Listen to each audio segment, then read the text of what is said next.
Para concluir essa nossa breve passagem pela fenomenologia ou pelos efeitos da fenomenologia na França, sobretudo na obra de Sartre, eu julgo que é adequado a gente se voltar para o existencialismo e o humanismo.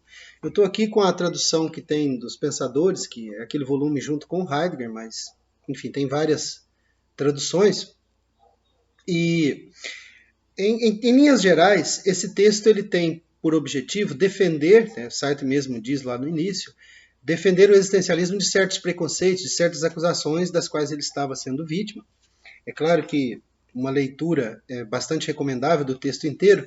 Eu quero comentar dessa tradução, página 12, alguns aspectos do que seria essa filosofia que a gente passou, né, muito rapidamente sobre o aspecto metodológico de como a fenomenologia permite Sartre propor uma filosofia do homem no mundo, mas que ao mesmo tempo permite adentrar o ambiente ontológico e retornar ao ambiente ôntico. Mas essa filosofia ela tem, claro, uma relevância enorme quando a gente pensa em aplicar essa noção à sociedade. Ou seja, se nós efetivamente pensarmos o homem, a mulher, o ser humano, como liberdade, quais seriam as consequências? Bom, é importante dizer que a principal delas é que o homem ele vai ser livre e responsável. Eu já anunciei isso no outro momento, mas aqui no existencialismo e humanismo isso fica dito de maneira bem clara e bem direta. Sartre começa dizendo de algumas características desse existencialismo, começa dizendo que ele é ateu. Então existem outros existencialismos? Sim. É possível uma noção existencialista cristã? Sim. Claro, desde que Deus seja o Salvador, que seja ele a finalidade ou o fim dessa existência. Agora, Sartre ele pensa esse existencialismo ateu, que é um existencialismo que tem outras consequências. Vejamos quais. No início da página, no início do parágrafo de Sartre, o existencialismo ateu que eu represento é mais coerente. Declara ele que, se Deus não existe, há pelo menos um ser no qual a existência precede a essência. Um ser que existe antes de poder ser definido por qualquer conceito. E que este ser é o homem, ou como diz Heidegger, a realidade humana. A gente viu, Heidegger diz Dasein, Dasein humano, né? Mas realidade humana.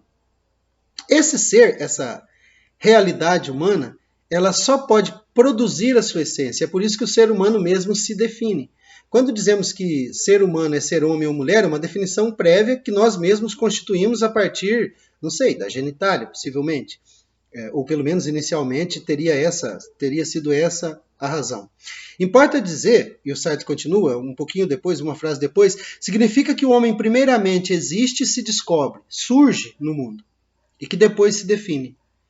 Antes, quando eu surgi no mundo, né, por obra de meu pai e minha mãe, eu não tinha determinação alguma de ser que pudesse advir de mim mesmo. Eu tinha determinação do desejo, do sonho, da expectativa de meus pais. Mas efetivamente, se eu satisfiz ou não essa expectativa, tem tudo a ver com as escolhas que eu fiz ao longo da minha infância, adolescência e juventude, é claro.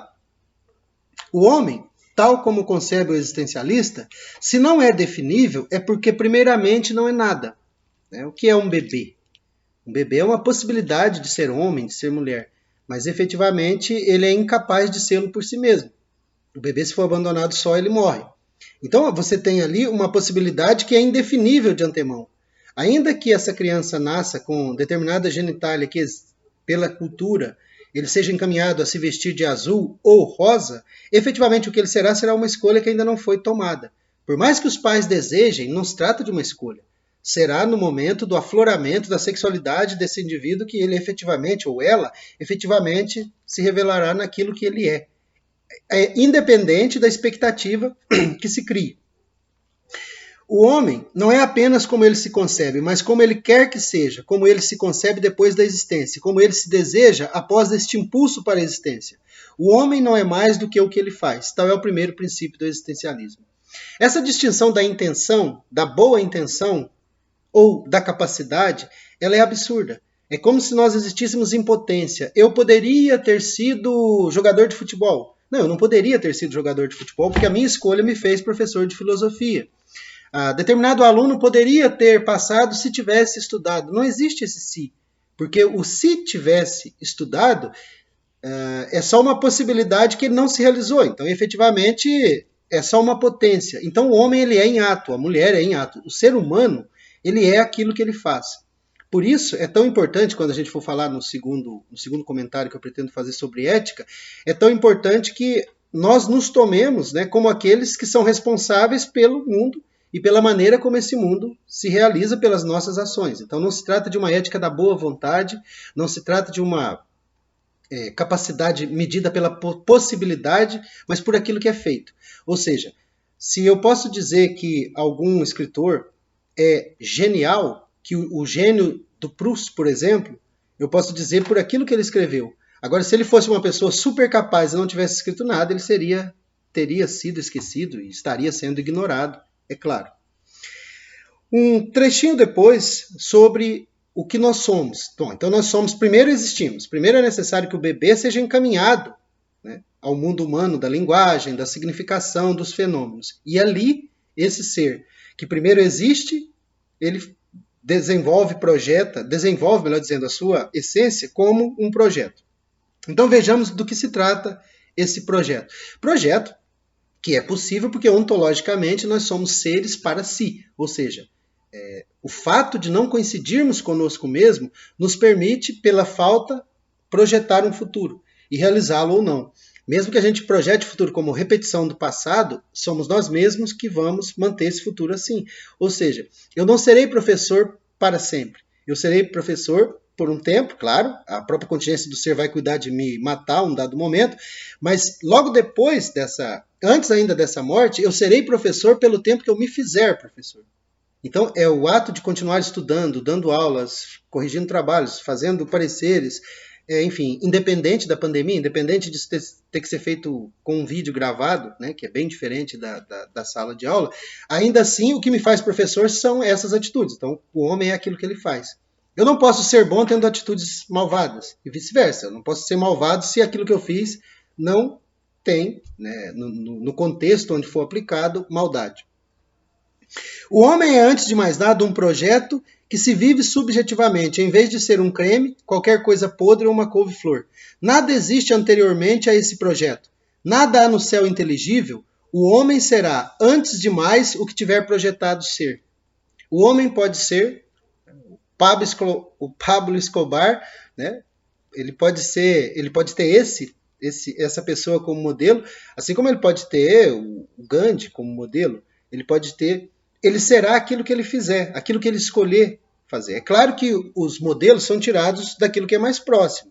Uma pessoa que convive com aqueles que tiveram acesso à educação formal burguesa, que passaram pela universidade e que efetivamente conseguem transmitir esses valores aos seus filhos, tem muito mais chance de ter filhos com essa formação, com esse projeto de ser, do que aqueles que, claro, conviveram desde a infância com a ausência de pai, com a violência e etc. Eu estou falando, evidentemente, da condição da classe média alta, quando comparada à condição do homem, da mulher, né, da criança, no caso, situado nas favelas, né, que é a realidade bastante presente no nosso país.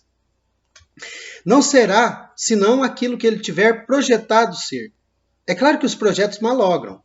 A criança está na favela, sei lá, cheirando cola, e ela tem um sonho de ter uma família, ela tem um sonho de ser médico, imaginemos. Isso é um sonho.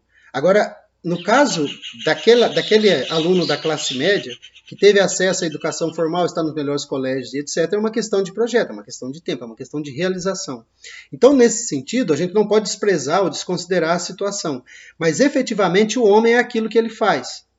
O que faz o operário é ser operário, é o hábitos, é o ethos, é a maneira que o operário faz ou se escolhe no mundo de não apenas agir obedecendo ao relógio, ao horário do ônibus, ao cartão a ser picado, aquele movimento, né, que ele tem que fazer repetitivo na fábrica, mas de transmitir essa estrutura e esses valores para seus filhos e filhas. Então, ser operário. O mesmo se aplica, evidentemente, a ser capitalista, né?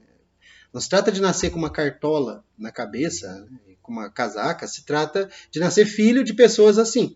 O mesmo se aplica, evidentemente, a outros estratos sociais.